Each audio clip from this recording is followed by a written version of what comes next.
This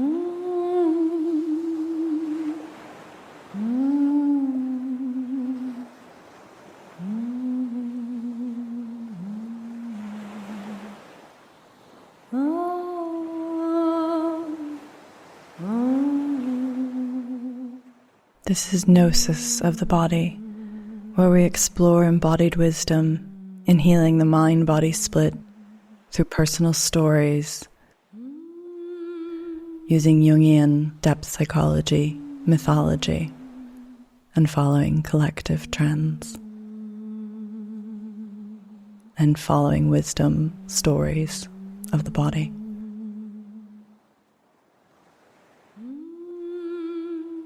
So in this episode, I'll continue my story about my journey through yoga, from burnout to healing, and begin to introduce some of the Jungian concepts of mind and body as a polarity which is portrayed in the archetypal symbolism by the polarity of the masculine and the feminine. So I had told the story of how I'd moved from being a professional working with words, being a porte-parole, a communications manager for the French government, to burning out, withdrawing from work where there was constant communication, there was constant consumption of information in media, where responding and answering emails of the media and translating content was my job, to withdrawing from the city, to nature, to heal and retreat into silence, spending time and feeling my body, instead of analyzing and being in the thinking mind and in my head, and learning to listen inwardly in silence. I learned to listen past the mind monologue that we all have with critical voices, shoulds, to-do lists, which completely dominated my thoughts constantly, barely turned off by sleep. And this monologue of shoulds and critical thoughts dictated my sense of validity to exist, which I actually thought was my very proof of life, this monologue, and which I felt was needed for my survival. And then I moved into learning to practice in silence, to practice yoga, and learning to truly hear the voice that was behind all of that mind chatter, which is so difficult for many of us. And this silence puts so many of us off even starting a meditation practice or any kind of Eastern practice, because all of that talking that I was doing in the outside world, all that noise surrounding me necessarily from my job of news, social media, and then the constant work dialogues that were going on in my head and at work, it was just too much. And instead of that, I moved into a space of learning to receive true wisdom that's different from information, that's available to all of us at any time. Instead of analyzing, I learned to integrate and embody what my body, through practice, was showing me was the reality versus this idealized, projected image of what I thought my life was and even who I was through those outward actions in the world. What inspired me to start on this thread of thought for you all was reflecting back how now I see at the time I was relearning language and new modes of communication, which didn't necessarily involve words, as opposed to my job that was all words, as I said. And I moved into ways of gaining knowledge that was not like reading and taking in information, but was more gained, felt via direct experience, and was closer to wisdom than knowledge, and which was beyond words. In fact, words were inadequate to describe the wisdom that was understood bit by me in this practice over the course of about a year and a half. The understanding which came in a felt sense. I had been in a profession of communication. There was a good deal of talking, meetings, phone calls, emailing going on, but there was very little true communication going on, and there was nearly no listening. It was really more a series of fear and ego monologues overlapping between myself and management, between journalists and myself. It was just combative wordplay. And so after dropping out of that world and into deep yogic practice and then yogic study and then teaching of yoga and breath work and meditation, yes, I learned a language of anatomy. I learned some Sanskrit, but really much more importantly, my teachers gave me a new language for the felt understanding of this new embodied knowledge and embodied wisdom, which I was gaining, which was beyond words. We would learn to play with various adjectives for sensation of the body to indicate correct or incorrect feeling of the poses of asana. We learned how to play with variations of adjectives to explain felt interior subtleties of interoception, of breathwork interoception, which is being how we witness feeling inside of ourselves. And then I went on to learn in yogic philosophy, my teacher who gave me words and a framework to explain that feeling of vastness, that feeling of deep awareness of interconnection, this feeling that in the awakening experience I had in training was a feeling of explosive love. And all that came to me, they gave me words to try and explain the unexplainable. Most of this came from yogic philosophy that gave a cosmological hierarchy that explained our place, or my place rather, as a yogi, in practice, in this world, in my body, and my role with my body in reaching that ineffable otherness, which was something very alien to me from my Western religion influence upbringing. Of course, now here, I need to note the irony that my next life step was to go off and get a master's in clinical psychology. Even if it was one that specifically focused on spirituality, I was moving to thinking about spirituality and analyzing my intense experience and my awakening instead of staying and being in it. I wanted to know more about where I'd been and to tell others about it because I really felt I'd been to this other land. There's an irony, of course, that there was this discomfort on my behalf in being. I had to know. Despite experiencing something profound in my body via body-based practice, despite gaining an embodied wisdom, I still had something of the collective's disdain for the body within me, within my subconscious. And for this intuitive wisdom I had gained, that was not real enough knowledge. I needed it validated by book knowledge. I wanted an official stamp on my experience. What I later learned in my master's program via my Jungian studies is how I was living out in doing this, the mind-body split, and displaying my trained deference to the symbols of power, the patriarchy, knowledge, institutions, official stamps. It's symptomatic of our masculine culture and religion holding a great disdain and suspicion of the body. This has been taught to us for centuries. The body has long actually been associated with the feminine. And because I myself had so little faith and so much cynicism towards spiritual people, where I judged them as delusional or disconnected from reality and sort of floating on a little cloud, which of course is a psychological projection coming out of my own stance at the moment, coming from my own subconscious. So therefore I wanted to learn the language of science and psychology to, quote, explain what had happened to me in my yoga teacher training and in my profound spiritual awakening, and this felt experience of the divine, which afterwards I called an experience of God, which had happened to me in meditation in my training. But my move, instead of diving into teaching and study or just staying in that space, was this retreat to the comforting shelter of science and words, and is very emblematic of our collective fear as a society and a culture of the feminine, or rather a culture with fear of the feminine, which is, I think, actually a Newman book, and everything that that feminine archetype contains, the body, bodiliness. And in that, I want to make mention that this includes non-beauty states of the body, non-healthy states of the body, non-youthful states of the body. Those are the ones that scare us the most. So in terms of my psyche being a reflection of the collective psyche, even after jumping into a body-based practice and having a profound spiritual experience, as a reflection of how we as the culture are evolving and relating to the feminine being in a very masculine, mind-dominated culture, it makes sense that I rejected sitting in the feminine space of matter, of sitting in the body. Instead of staying with yoga practice and meditation, I run off to the mind space to do this master's and engage my mind to, quote, again, understand, right? Now, speaking of quotes, there's a quote of the famous Jungian James Hillman in relation to this that I want to read to you.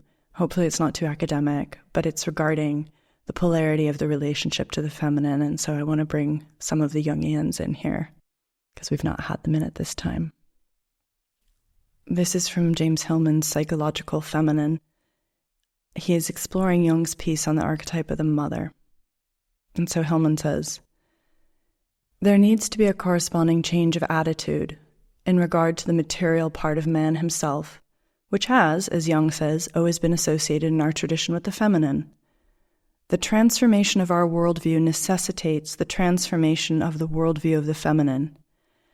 Man's view of matter moves when his view of the feminine moves, and this change regarding the feminine refers not merely to rights for women, my insert, or other aspects of women's freedom and politics, back to him, but a movement in consciousness in regard to bodily man, his own materiality and instinctual nature.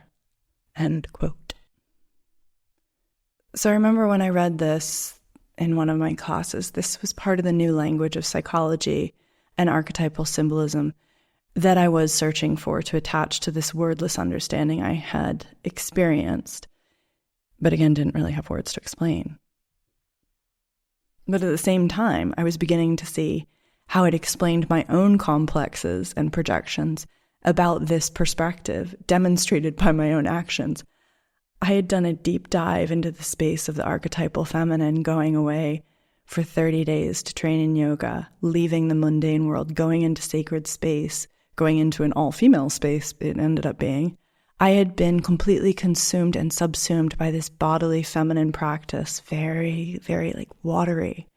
And then in a sort of panic discomfort, I decided the next move was away, to move out into masculine fire of action, the same fire that burned me out, by the way.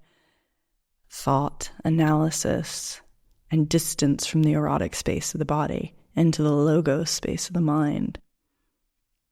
I found in this archetypal symbolism a language that explained what I felt and gave me a meaning for the journey that I'd been on in my program, because archetypal symbolism uses myth. Through the study of analytical psychology and archetypal symbolism, I saw my personal experience and my small part as part of my participation in the collective current complex psychologically that regarded with discomfort the space in which we reside in just being in our bodies. It was easier for me to move from being in the body to analyzing it, which is demonstrated by the use of my time, my actual movement away from the spiritual practice back into the space of words and analysis.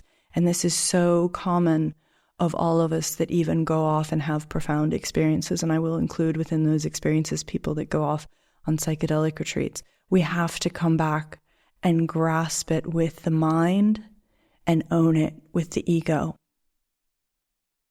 And there is a lot of spirituality reintegrated into the ego. Just pick up social media.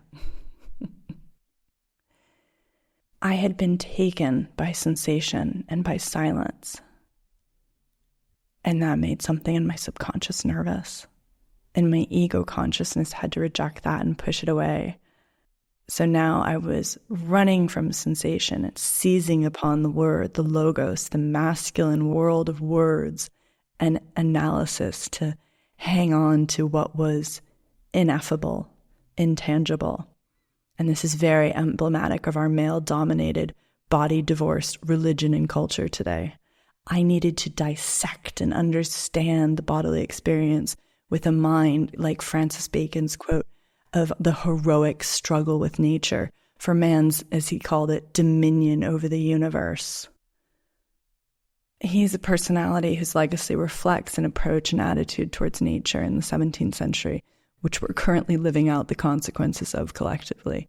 We cannot, from that perspective, simply let nature be.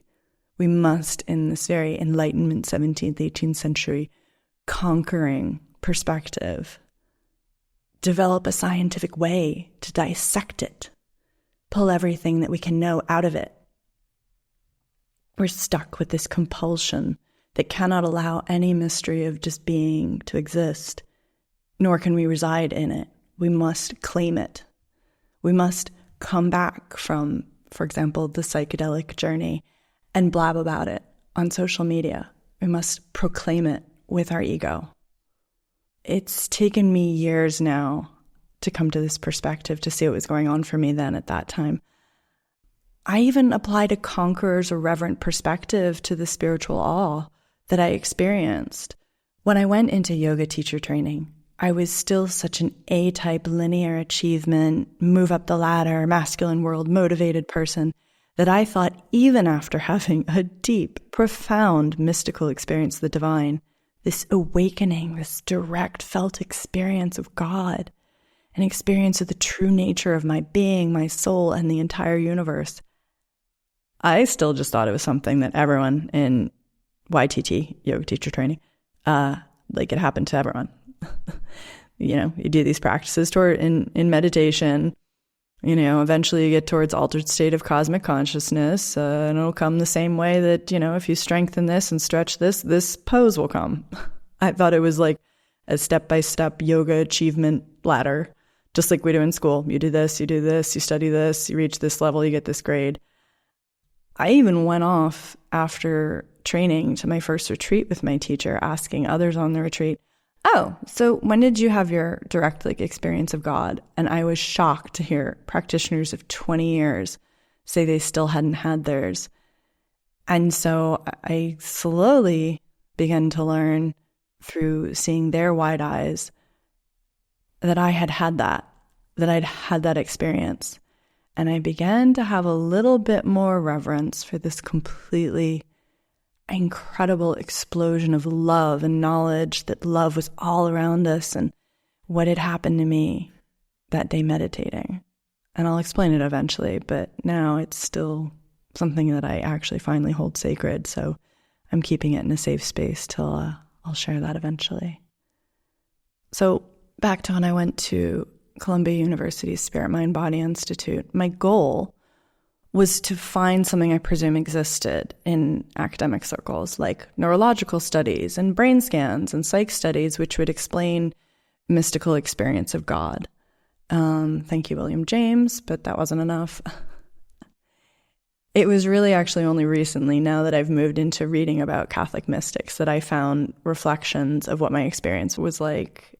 Like the first visual representation I ever found of it was seeing Bernini's St. Teresa of Avila in ecstasy statue. And when I saw it, I was like, it felt like that. That's it. It was like that. What I did learn in my graduate program to explain where I'd been was the language of myth, the hero's journey, and archetypal symbolism, mainly through Jungian depth psychology, or Jungian analytical psychology, as you can call them interchangeably. I'd been obsessed since my early childhood with Greek myths because I was blessed to spend a lot of time in Greece as my parents practiced sailing before they took us on a journey, their dream of sailing around the world completely, which went on for 5 years when I was very little. You don't want to set out sailing for a trip like that without practicing. And the Greek islands have really major winds, and it was a good place to practice. So they'd save up all their annual holiday and go all at once and immerse in some hardcore sea sailing together. And during the year, my mother would sort of set me up for it during the school year by connecting me to Greek myths so that when I went there, I could have this, very visceral experience, a little bit more like, let's keep the 5-year-old interested in things. So, on this island, I could get excited like, oh, this happened to Diana here, or Apollo did this here. And I would start to have a storybook connection to the places I was walking on. And that connection carried me all the way through the boat trip around the world when I was very, very lonely, having been plucked out of school, taken from my grandmother, Didn't understand why my cat could not come on the boat. I now travel everywhere with my cat. So in those days, I used to go up on the bow of the boat, and I guess you could say I always like to keep the magical and the psychological perspective alive. So my imaginary friend was the god Poseidon, and I would go talk to him for hours up there on the bow of the boat. And sorry, I digress. Point being is that this is a Jungian theme. The gods are dead. Jung said they have become our diseases. And for me, the gods were at that time very, very much alive. Something that came back to me and I connected to when I walked into my first Jungian classes there. This was something James Hillman actually felt as well. And my professor at Columbia, Dr. Curris, who had trained directly under James Hillman, he would describe how you couldn't just go out after Friday class and have a beer all together. He had to make a long speech to saluting, Hermes, Mercury, however you want to say, the god of communication and learning. And I remember hearing that in his class, and I thought, oh God, I used to do that. When Dad would do something like, be like, here, go throw these orange peels overboard. I'd be like, no. I had to carry them off in a bowl onto the bow very reverently. And then there'd be a long speech I'd make about making an offering to Poseidon. So the point of this side note is that myth has always been very, very much alive to me. When I was on the boat, my psychiatrist grandfather was making VHS tapes of Joseph Campbell's PBS series, Hero of a Thousand Faces. So he would post those to us in far out croppings of the Pacific Islands where we were. And I don't think I entirely understood them as much as the 7, 8, 9-year-old. But when I got to Columbia University, I very much went there to go study with Professor Curris. I was really primed to dive deeply into Jungian studies and archetypal symbolism. Also joined with this work of Joseph Campbell, who taught at the school I went to for undergraduate, Sarah Lawrence College. And despite actually, I'd already taken 2 years in the New York Jung Institute of Jung Studies, but I wanted even more Jung. So I was really excited to find Dr. Curris at Columbia University. And it was basically his course that drew me to enroll because I really did want to be his student. But I digress. So, I felt very, very passionate about my transformation via yoga. And yoga was really, at that time, my whole life. I spent hours doing it every day. Even then, I still had this shyness and awareness that I was a Western woman getting wildly into yoga, enthusiastically putting up puja tables and shrines with images of Hindu gods that were not from my original home tradition. I was very aware that I was part of a huge trend in the US, in the United States, a first world woman doing this. And I was aware I was a total cliche. So when I was in this professor's classroom, learning words like the collective and what was behind this trend was part of something called the collective unconscious psyche, which motivates us to bring back the feminine because we live currently in an imbalance of a masculine-dominated society. And then I learned that my burnout was considered a symptom of this collective imbalance. And I began to see beyond what we mean by cliche, or what I understood as cliche, but that I was actually acting out a personal myth that was a small part of being a small part of the bigger collective movement, which is a mythic movement of the collective unconscious. And these Jungian teachings were showing me that collective unconscious felt this mind-body split as an imbalance between the masculine and the feminine, and that I had just been caught up through my unconscious, trying to pull it up out via my body to express what we were all trying to bring into consciousness. And, in the masculine heroic paradigm, burnout happens because you're going on this upward, consistent trajectory of achieve more, do not have time to go down and out and pause or go into darkness or go into retreat or go into the body, which is the wisdom of the feminine aspect of the psyche. It shunted that to the side. Masculine says the body is merely a vehicle to push you along and to achieve in a masculine paradigm, achieve, achieve. So think about it. We get lauded in our society for running over our bodies and exhausting ourselves. No one will ever applaud you for going home to rest because we don't have a value set for that in the masculine culture. We laud you for burning the midnight oil and working extra hours, especially in the United States. What's interesting is that I learned how our myths had changed and how we had evolved alongside them. And now we've lost touch with them. As I said, Jung said that having lost touch with the gods, diseases have become our gods.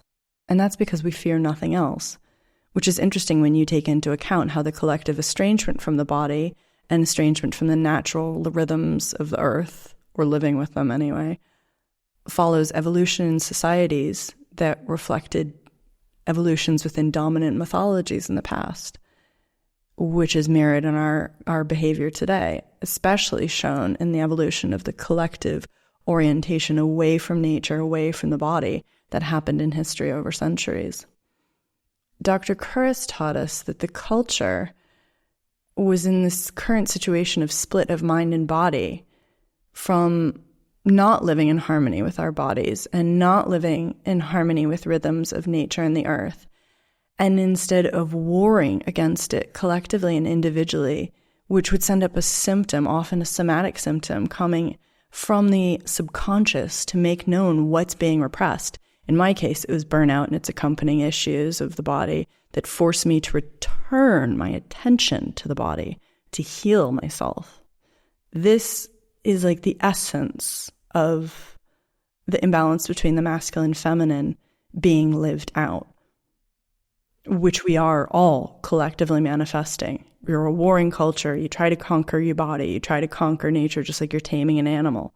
The origins of this is reflected in our mythological history and its evolution, I learned, and how we as a culture are now imbalanced due to what is missing for us in our own modern myth.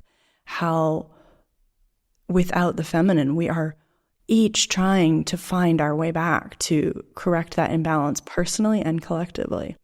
And it's noticeable in our cultural trends. Jung said whatever's missing in like the religion will come out through the culture or through its art. And we're trying to correct that imbalance. I saw that trend in this surge towards body-based practices like yoga, like Tai Chi, like Reiki. I still do include psychedelics because they're very sensation evocative. Also in our move towards spiritual practices, and also in our growing awareness and care of the environment. And also our draw to Eastern religions, which those Eastern religions allow for their, instead of being a separate entity from the God, the divine, a connection to the divinity is allowed. As I found this in the discipline of yoga. In yoga, the body was a vessel for divine connection, not an obstacle to be pushed aside. Connection to ourselves and to our own bodily earth was the way to the divine in yoga. And it was a way that I understood what a divine thing my body was, in my personal opinion. Eastern religions teach so much more than just unity of body and spirit. Yoga, actually, one of the meanings of the word is union. And it is a body-based practice that enables the body through the asanas, the poses, to sit for long periods in meditation so that you can have with an object, well, it is your objective, to have communion with God and find spirituality through your body.